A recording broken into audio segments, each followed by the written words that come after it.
अस्सलाम वालेकुम and welcome back to my channel. तो कैसे हैं जी आप सब लोग। मैं उम्मीद करती हूँ कि सब खैरियत से होंगे। आज मैं आपके साथ बहुत ही मज़ेदार सी और बिल्कुल आसान तरीके से हलीम बनाने की रेसिपी शेयर करूँगी।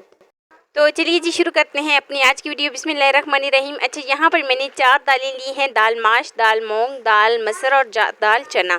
तो सारी जो है ना मैंने हाफ कप ले ली हैं। एक ही ट्रे में सारी दालें मैं इस तरीके से डाल लेती हूँ और अच्छे तरीके से इसको मिक्स कर लेती हूँ।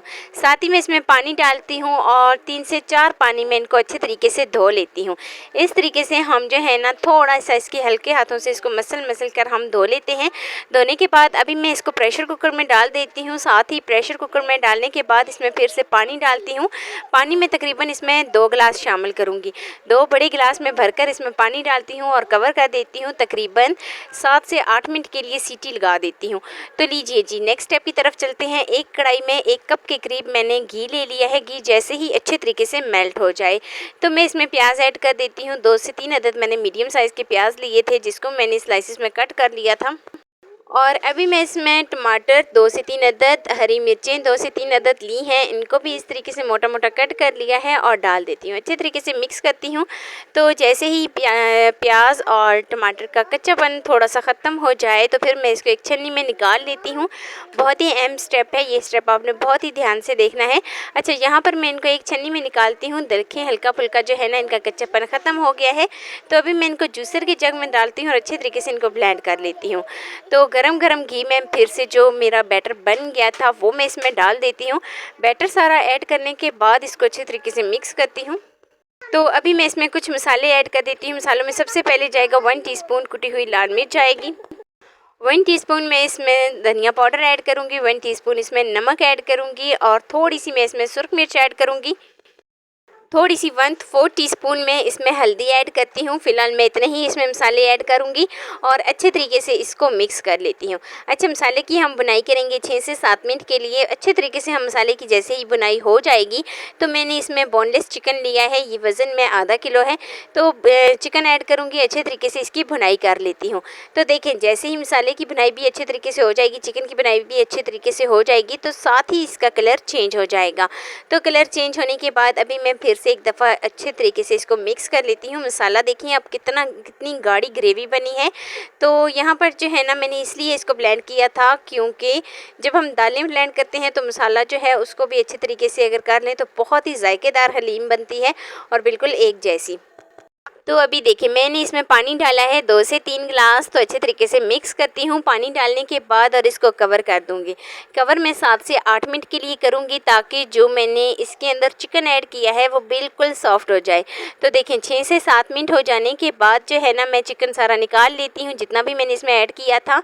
तो चिकन निकालने के बाद अच्छे तरीके से इसको मैं इसके रेशे बना लेती हूँ। तो रेशे किस तरीके से इसके बनाने हैं वो भी मैं आपको आगे चल के बताऊँगी। बहुत ही आसान तरीका है, बहुत ही आसान तरीका आपके साथ हलीम बनाने का लेके आई हूँ। मैं कहती हूँ इससे आसान तरीका हो ही नहीं सकता, तो आपने ज़रूर ट्राई करना है। तो ये देखें यहाँ पर मैंने एक दोरी सोटा लिया है, इस तरीके से उसमें सारा चिकन डाल देती हूँ। डालने के बाद इसको कूट लेती हूँ ताकि इसके बहुत ही अच्छे से रेशे बन जाएं।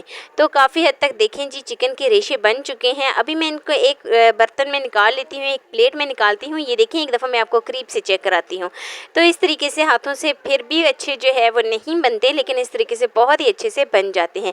तो इनको मैं एक प्लेट में निकालती हूँ। प्लेट में निकालने के बाद वापस चलते हैं जी और दोबारा से इसी कढ़ाई में इनको डाल देती हूँ। तो कढ़ाई में डालने के बाद इसको मिक्स कर लेती हूँ। अच्छे तरीके से इसको मिक्स करूँगी और नेक्स्ट स्टेप की तरफ चलते हैं। और दाल जो है ना वो उसको हमने 6 से 7 मिनट के लिए सीटी लगा के प्रेशर कुकर में रख दिया था। तो दाल जो है वो अच्छे तरीके से गल चुकी है। ये देखें दोबारा से मैंने इसको इसी कढ़ाई में डाल दिया है और इसको मिक्स कर लेती हूँ। नेक्स्ट स्टेप में हम दाल जो है चेक कर लेते हैं। दाल बहुत ही अच्छे तरीके से गल चुकी है। अभी हम क्या करेंगे कि दाल को जो है ना एक जूसर मशीन में डालते हैं और अच्छे तरीके से ब्लेंड कर लेते हैं। तो ब्लेंड करने के बाद फाइनल जो है ना दोबारा से हम इसी कढ़ाई में सारी दाल जितनी भी मैंने ब्लेंड की थी उसको ऐड कर देते हैं। सारी दाल डालने के बाद इसको मिक्स करती हूँ। अच्छे तरीके से एक दफ़ा इसको मिक्स कर लेती हूँ। तो ये देखें जी जैसे जैसे इसमें बबल्स आना शुरू हो जाएंगे तो ये काफ़ी हद तक हलीम जो है वो गाढ़ी होना शुरू हो जाएगी। तो काफ़ी हद तक जो है ना हलीम गाढ़ी हो भी रही है और क्योंकि इसमें बबल्स आना शुरू हो गए हैं। तो अभी हम इसके ऊपर हरा धनिया ऐड करते हैं। साथ ही इसमें हरा धनिया ऐड करेंगे। क्यों ऐड ऐड करेंगे ताकि ये बहुत ही अच्छे तरीके से इसमें मिक्स भी हो जाए, इसकी खुशबू पूरी जो हलीम है उसमें फैल भी जाए। और इस तरीके से हम इसमें हरा धनिया ऐड करेंगे। इसको मिक्स कर लेती हूँ, अच्छे तरीके से इसको मिक्स करती हूँ और फिर मैं आपको करीब से चेक कराती हूँ कि ये देखें जी, यहाँ पर हमने इसको थोड़ा सा गाढ़ा करना है क्योंकि हलीम जो होती है वो गाढ़ी होती है, तो यहाँ पर हम थोड़ा सा इसको गाढ़ा करेंगे।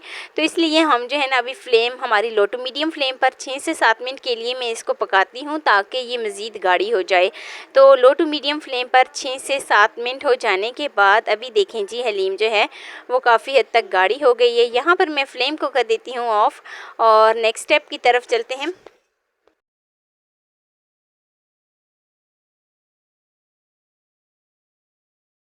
तो नेक्स्ट स्टेप की तरफ चलते हैं। एक कढ़ाई में तकरीबन 2 चम्मच के करीब मैंने घी ले लिया है। अच्छा, घी जैसे ही अच्छे तरीके से मेल्ट हो जाए तो मैंने एक मीडियम साइज़ का प्याज लिया था। प्याज को मैंने स्लाइसिस में कट कर लिया था, तो प्याज इसमें ऐड कर देती हूँ।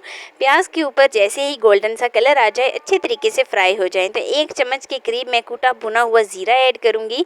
बहुत ही अच्छा सा फ्लेवर आता है इस तरीके से ज़ीरा ऐड करने में। शुरू में मैंने ज़ीरा ऐड नहीं किया था, तो एक दफ़ा मैं इसके ऊपर गोल्डन सा कलर ले आती हूँ। तो गोल्डन सा कलर आने के बाद देखें अभी मैं इसको जो है ना इस मसाले को हलीम के ऊपर डाल देती हूँ और अच्छे तरीके से इसको मिक्स कर लेती हूँ।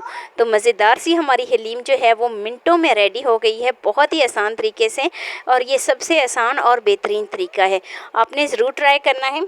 तो मैं इसको सर्व कर लेती हूँ। सर्व करने के बाद ये है जी इसकी फ़ाइनल लुक। तो कैसी लगी जी मेरी आपको आज की वीडियो आपको ज़रा सी भी अच्छी लगी हो तो लाइक कर देना। फर्स्ट टाइम मेरे चैनल पे तो चैनल को लाजमी सब्सक्राइब कर देना और बेल आइकॉन को लाजमी प्रेस कर देना ताकि मेरी डेली वीडियो आप तक पहुँच सके। दोस्तों के साथ, रिश्तेदारों के साथ शेयर लाजमी करना और मुझे एक प्यारा सा खूबसूरत सा फीडबैक लाजमी देना कि मेरी आपको आज की वीडियो कैसी लगी। मिलते हैं जी नेक्स्ट वीडियो में एक नई मज़ेदार सी रेसिपी के साथ। अपना बहुत सारा ख्याल रखना, अपने से ज़्यादा दूसरों का। अल्लाह हाफ़िज़।